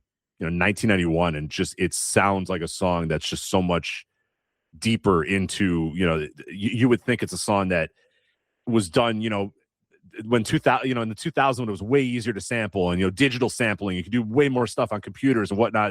No, it's in 1991. It's way ahead of its game in a lot of ways, and Massive Attack in general feels that way a lot, that they were just in the trip hop genre were just way ahead of the game and a real pioneer in the entire British scene of that, which I've become in the last like 6 to 7 years. That's become my favorite. I just mentioned it with Mint Royale a little bit earlier, and anytime I've been on one of these shows, I've probably mentioned one of these groups that a British instrumental hip hop or trip hop group or whatever. But it's just a genre of music that I don't know. I didn't really love it growing up, and I don't know if I just wasn't really exposed to it all that much. But as I've gotten older, it's just like one of my go-tos that I love listening to.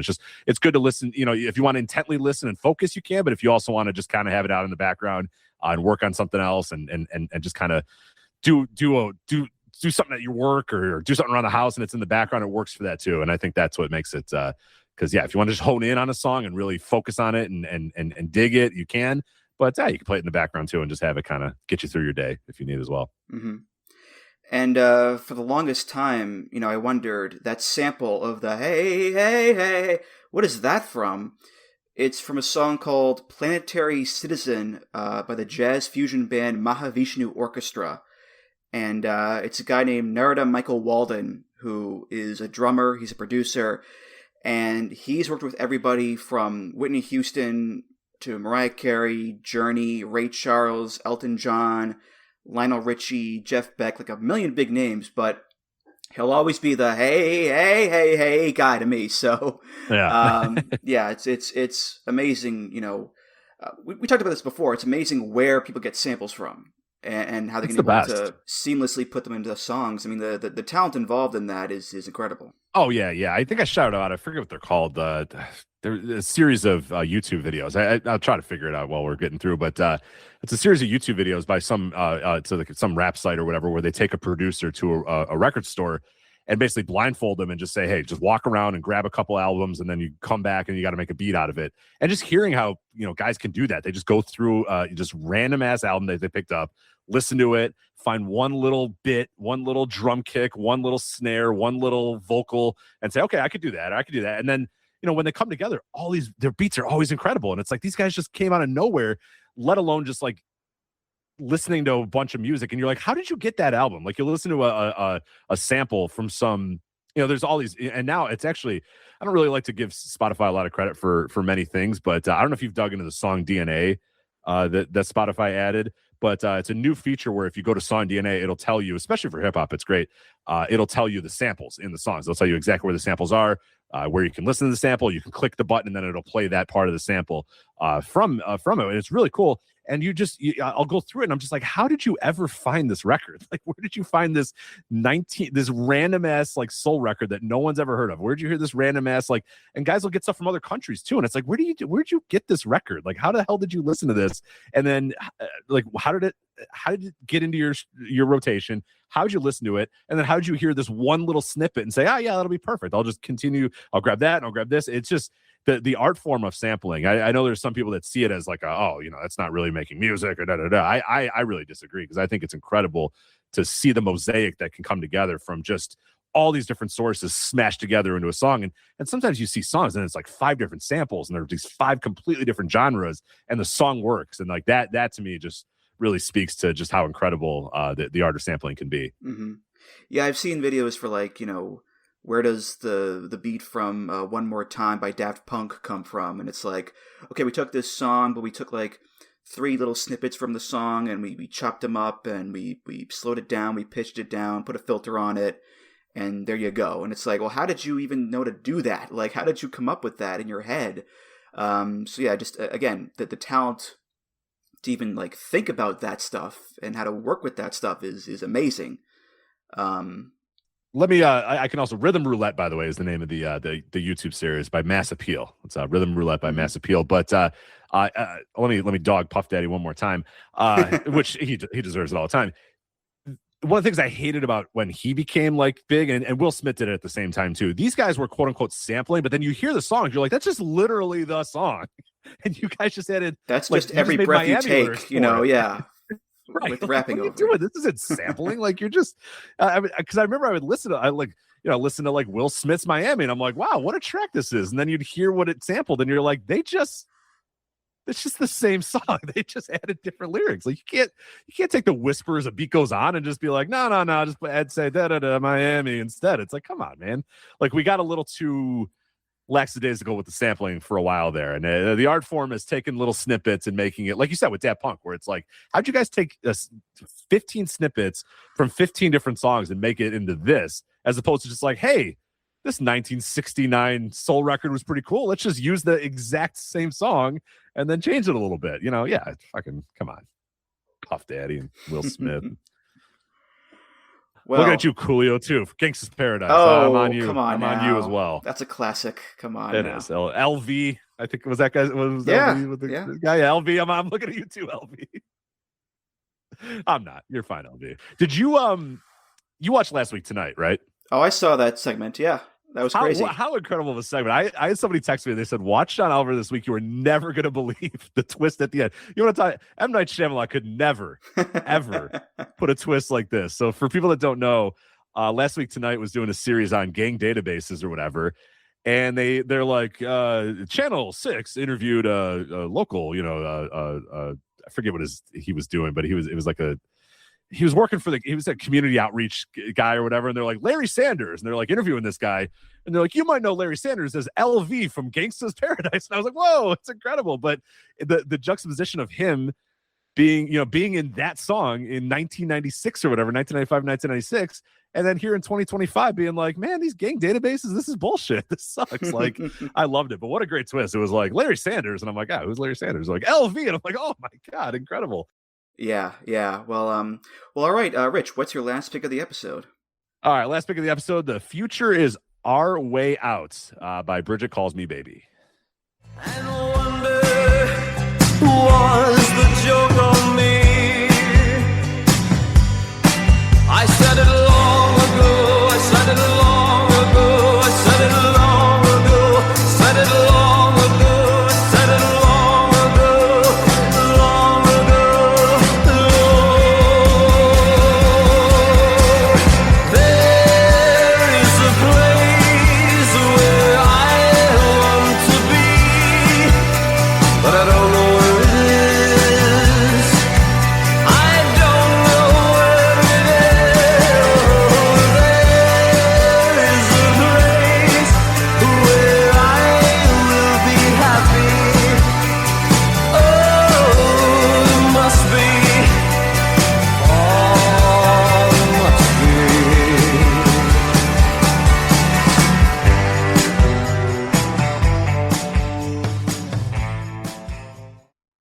So there you go. Is this a song from 2023 or from 1983? Who knows? But no, Bridget Calls Me Baby. That's Case Lowe put me up to them, which Case Lowe, a big fan of Morrissey. Well, not a big fan of Morrissey's music, I should say. Let me preface, big fan of Morrissey's music. I don't know about Morrissey's thoughts on the world or people, but yeah, he put me onto this group, and I'm a huge fan because I enjoy that genre of music. I've talked about new wave a little bit before. I think on the show last I talked about the Smiths and then stuff where I've really kind of discovered them, and like the last 10 years of my life, like I don't know, I heard them but never really kind of appreciated them or that entire genre, and really became a huge fan the last 10 years or so. And Bridget Calls Me Baby came into my purview. I was like, wow, this is incredible. I mean, they are doing just a great job of recreating that sound in every way, shape, and form. They look the part too. And it's cool because it's a genre of music that kind of got lost to time. It had its run, and it was everything for like a bunch of years, and then it went away, and like a lot of the aspects of it and a lot of the influence of it is just completely gone, and like you don't really hear it much anymore. So I was really appreciated to have this like new wave of these guys in their 30s or whatever that just really appreciated this music, bringing it back in a big way. And they're really their stuff is really good, and they're kind of a cheat code, and I think all like new wave is a cheat code for this segment that we're doing here, the show that we're doing here, because pretty much every song feels like it's like here's a random lyric that's like a Zack Sabre Jr. submission hold that is not at all like mentioned in the lyrics at all. Like the title's just some fucking mishmash of whatever the hell, and it's never referenced in the lyric at all. But that's all right. But I'm a big fan of Bridget Calls Me Baby, and this song, one of many of theirs that I really really love and appreciate. Because if you're into this that sound, they have a lot for you. And they're still making music right now, so it's not like it's like you're finding some new wave band now, and you're like, well, they don't make music anymore. Oh, god damn it! Like, no, they're still making music now, so you can really jump in and enjoy it. Yeah, this is another one where it's my first time hearing the band, and just based on this one song, I like it a lot. I mean, I clocked the Smiths' influence a mile away. I mean, it's hard not to notice it. Both with how it sounds and also the subject matter too.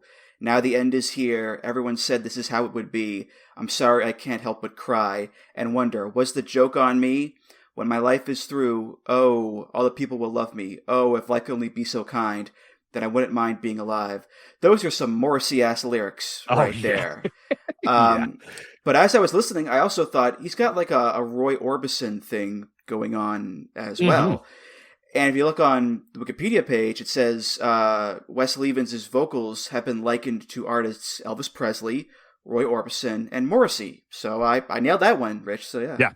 Yeah, you did. Yeah, it's perfect. Yeah, they're based in Chicago. You wouldn't know. They sound like they're all from Britain. You know what I mean? It's like they do their best to sound like a British new wave group or whatever. But yeah, it all works. It's a lot of fun, and I appreciate the vibe that they have, and it's growing. I mean, they're a group that Case put me onto several years ago, and they're just little by little growing, and more people are kind of figuring them out, and as they kind of figure out their sound or whatever. But yeah, it's very. It's interesting, and yeah, it's a good way to listen to Morrissey or listen to the Smiths and not have to think, oh man, the guy I'm listening to, I love this music. This guy sucks, but you don't have to think that. I don't know anything about Will Evans. Maybe he sucks, but for now, I don't think. Now we don't know he sucks right now, so can't say the same, unfortunately, about Morrissey. But well, I saw the name of the band, and immediately I thought, oh, that's got to be some Brigitte Bardot reference. And sure enough, Wesley Evans and Brigitte Bardot were apparently pen pals for a little bit when he was a younger man. So yeah, it's pretty wild there. So yeah, but still doing pen pals. How's that? I don't know. I guess he wrote to her once and she wrote back. I feel like he's full of shit. That guy's like my age. He was like a kid. I don't know. And Brigitte, yeah, what's he doing? What a weirdo. Yeah, Brigitte Bardot lived to be a pretty what's Brigitte doing? Like pen paling with an 11-year-old in Chicago. Like, what's going on here? Don't look at me. That's not my band. Hey, good for him. I mean, hey, she's you have to be 11-year-old and fawning over somebody. I guess that's a choice, but hey, works for him. So. Well, my last pick here. This is a band that Brian Alvarez would have no trouble saying. MGMT, all caps.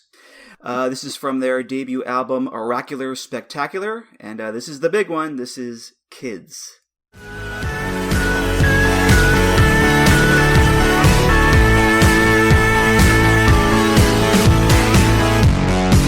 were a child,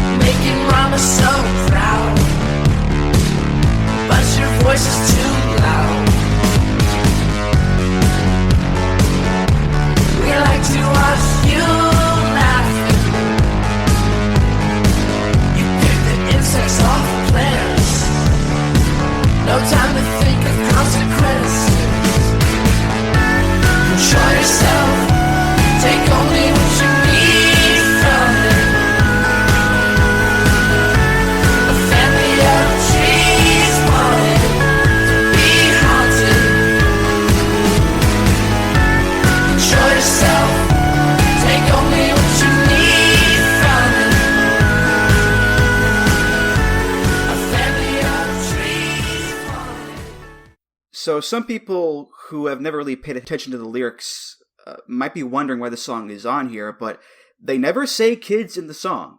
They say child. No, I'm surprised. I was surprised. Yeah, they say child, they say baby, and there's the sound of the kids counting down at the start of the song, but the word kids is not in there.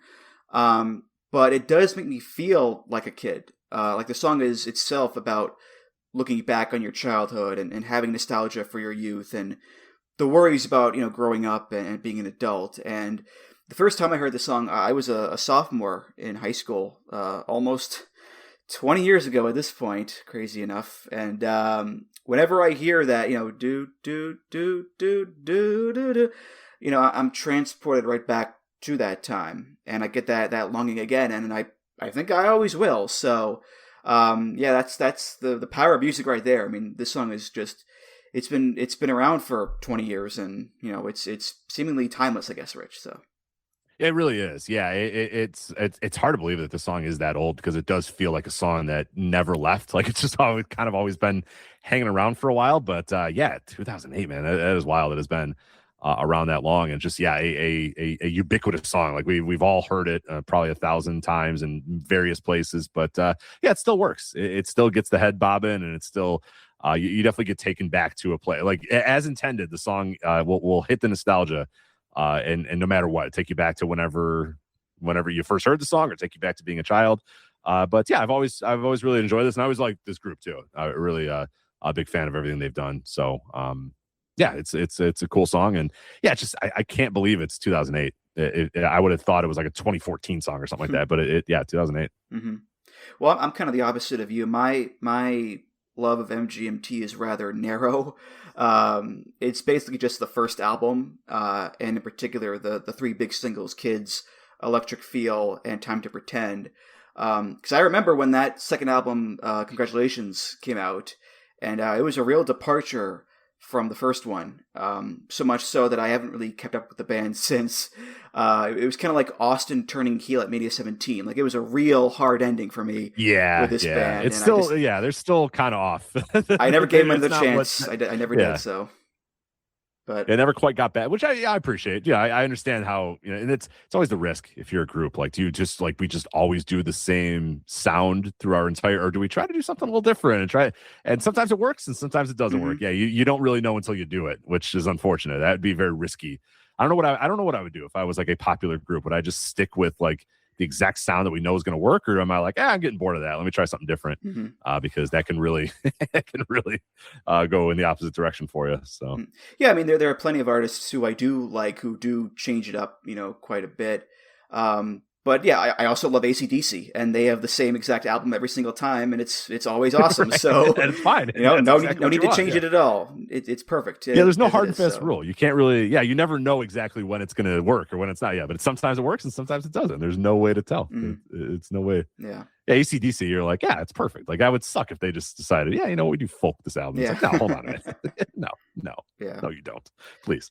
Yeah, but all right, those were our picks. That was the episode. And Rich, thank you again so much for being here. As always, a real fun time chatting about music and a few fun diversions along the way, of course. But again, a real great time, man. Thank you. I had a blast. Thank you so much for having me on here again. I can't wait to do it again sometime soon. But I really appreciate you inviting me on, and happy to do it. And I'm glad that Music of the Mad is surviving, even in its new form. As different form, the remixed form. It's a really important show, and I'm really glad. And I love hearing different people's thoughts on music. So it's fun, even though it's tangentially wrestling.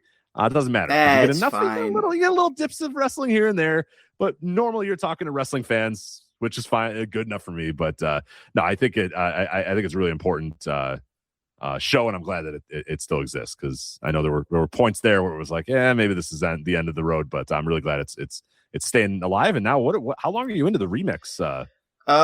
It'll be, let's see. It will be 2 years in August, I believe. Wow. Yeah. So flies by. Yeah. I've said a few months ago on the 9th anniversary show with Damon that my goal is to reach the 10th anniversary. And if I want to stop, I'll stop there. I think that's a good goal to hit. Because even with that break, doing anything for 10 years, podcast or not, it's a long ass time. And I know. You know, there are days where I'm like, you know what, this will be the last episode. I'm sick of this bull crap. I can't do this anymore. But I think, you know what, I can't quit now. I have to make it to 10. I have to make it to 10. I have to make it to 10. So that's the future. Next year, the 10th anniversary is my goal anyway. So Doomsday Clock, yeah. There you go. But do a show, that 10th episode, a show about death, or it's got to, you got to figure out a good. Oh yeah, retirement or something like that. You know, breakup albums, something like that. You know, it's there's so much. There's plenty. A 7-hour show, that'd be great. Just go out with a bang. Yeah, but yeah, any plugs you want to give, Rich? Go right ahead. VoicesWrestling.com, of course, the Voice Wrestling Podcast Network, which you're hopefully listening to this on. I'm also doing a bunch of stuff on flagship Patreon.com as well. That is the addition. So we obviously have the flagship podcast, myself and Joe Lanza. But if you want additional content from us, flagshippatreon.com is how you can do it. Bunch of stuff up there. We cover modern wrestling. We do instant reaction lives after major AEW pay-per-views. We do retro shows as well. I just recently released a show about Takeshi Morishima's 2007 Ring of Honor World Title run. So if you're into retro wrestling, we got stuff for you there. We got weekly Dynamite reviews, written columns, and a bunch of other stuff. So a lot going on there at flagshippatreon.com. You can sign up for free and get free access to a bunch of stuff that we do. And then if you want to unlock the bonus stuff, it is a $5 tier that we have, and then a $10 tier that we have. And the $10 tier unlocks everything. $5 tier unlocks mostly bonus audio. And then $10 does the live shows and written columns and everything we've ever done. So it's been a lot of fun to do. So flagshippatreon.com, Voice of Wrestling, flagship podcast, Voice of Wrestling Podcast Network. There you go. Mm-hmm. And that Morishima audio was really great and very timely actually, because right now I'm listening to Through the Years, the ROH retrospective podcast that Trevor Damon, Matt Feuerstein do, and they're covering 2007 ROH right now. So they're going through the whole Morishima timeline. And I recently watched Morishima versus Danielson, both matches, the first and the second one from Manhattan Mayhem 2 and Man Up. And what a shocker. Those matches are pretty damn great. Pretty great. So... Yeah. The one downside of doing that show is I basically am just like, God, modern wrestling. I think modern wrestling stinks a lot, man. Oh, why is it not like this anymore? So that was an unfortunate downside of doing that show. And I get that a lot from listening to Through the Years. And that's why sometimes I take a break from listening to them, because I'm just like, oh man, this is so good. Like, why can't it be like this now? But that's all right. It's fine. Why do you think I abandoned talking about wrestling on this show? I mean, it's right. You got to understand when to jump off. You got to understand. Yeah, jumpers. Yeah, exactly. There you go. It all comes together. Third Eye Blind's jumper to start our show off. Yep, it's perfect. But yeah, as you said, Voices of Wrestling Podcast Network and voicesofwrestling.com for all of the previews, reviews, articles on there. Bluesky at Music of the Mat and at Just Andrew on Bluesky. If you want to leave a comment about this episode, share your picks, voicesofwrestling.com/Discord. That's also where I post the Spotify playlist for each episode. And of course, make sure you subscribe to the show on Apple, Spotify, or your podcast player of choice, and leave a nice rating and review. All right, so the playout song for today, I had a lot of choices to go with here, naturally, and I just picked something, random from my iTunes here. So this is U2 from their album War, and it's the closing track. It's called 40. Thanks again, Rich. Thanks so much. Appreciate it. Yeah, I had a blast. Thank you for having me on, and again, can't wait to do it again soon.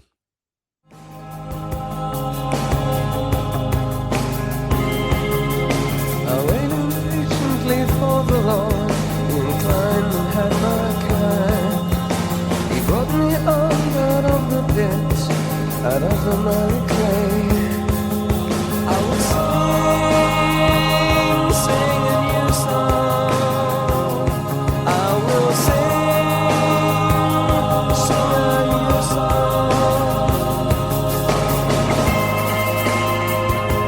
How long to sing their song? How long to sing their song? How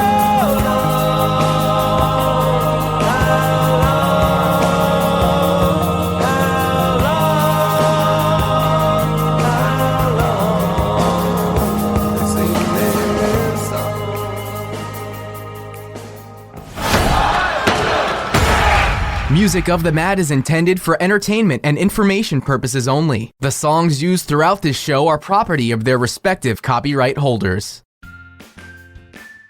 Hi, I'm Andrew Rich, and if you're like me, you look at the state of modern wrestling discourse and think, wow, what a cesspool. That's why I'm here to tell you about Music of the Mat Remix. That's right, your favorite wrestling music podcast is back with a new format, where I bring on a guest and we play songs related to wrestling-themed topics. It could be a wrestling reference, a wrestling concept, a wrestling pun, things of that nature. Now you might be saying, Andrew, that is a very, very tenuous connection to pro wrestling on a wrestling podcast network. Is this just an excuse to hang out with your friends and talk about music and ignore the rest of the wrestling landscape? Yes. Yes, it is. So listen to Music of the Mat Remix on the Voices of Wrestling Podcast Network, available on Apple, Spotify, or your podcast player of choice.